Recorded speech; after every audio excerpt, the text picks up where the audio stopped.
नमस्कार। ओम साई राम। साई समर्थ शक्ति चैनल में सभी साई भक्तों का स्वागत है। साई बाबा चमत्कार कथा। साई बाबा का निस्वार्थ और गरीब भक्त अप्पा भील। साई बाबा के शुरुआत के भक्तों में से एक मतलब अप्पा भील, बाबा उसे अप्पा कहते थे। अप्पा भील लकड़ी की मोली बेचने का व्यवसाय करता था और उसकी पत्नी भी उसके साथ जाती थी। उससे उसे जो भी पैसे मिलते थे उस पर ही वह अपना गुजारा करता और घर चलाता था। वह बाबा का गरीब और मेहनती भक्त था। उसकी लकड़ी की मूली बाजार में बेची जाए या नहीं, वह बाबा को हमेशा बिना भूले रोजाना मूली दे जाता और फिर उसे बेचने जाता था।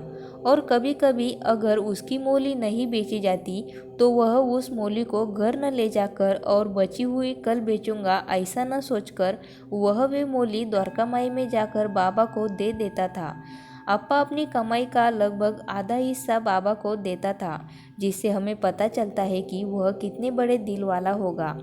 बाबा भी उसकी निस्वार्थ भक्ति भाव देखकर उसे उसकी मोली के पैसे देते थे, परंतु वह बाबा को कहता था, मुझे नहीं होना पैसे, आपके पास ही रखो, आपको ही काम आएंगे तेल पानी लेने को। सच में ऐसे भक्त बहुत महान होते हैं। हम बाबा के स्वरूप को जानते ही हैं। बाबा किसी से कुछ नहीं लेते, क्योंकि बाबा तो सिर्फ देना जानते हैं, लेना नहीं।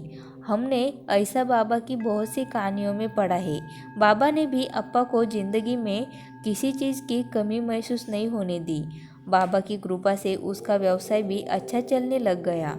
तात्पर्य: उपरोक्त कथा से हमें यह सीख मिलती है कि अप्पा एक गरीब आदिवासी था और उसकी हालत भी इतनी अच्छी नहीं थी, इसलिए वह आर्थिक रूप से मदद नहीं कर सकता था। लेकिन वह बाबा को धुनी के लिए लकड़ी देकर मदद करता रहा, और वे भी निस्वार्थ भाव से, और बाबा ने भी उसको किसी चीज़ की कमी महसूस नहीं होने दी। इससे हमें यह सीख मिलती है कि अगर हम भगवान की सेवा निस्वार्थ भक्ति से करें तो भगवान हमें ज़िंदगी में किसी चीज़ की कमी महसूस नहीं होने देता। ऐसे थे बाबा के असंख्य लीलाएं। कभी कभी भक्त बाबा को मदद करते थे तो कभी बाबा भक्तों को। ऐसा रिश्ता होता था बाबा और उनके भक्तों में। यह उपरोक्त कथा से हमें पता चलता है। ओम साई राम।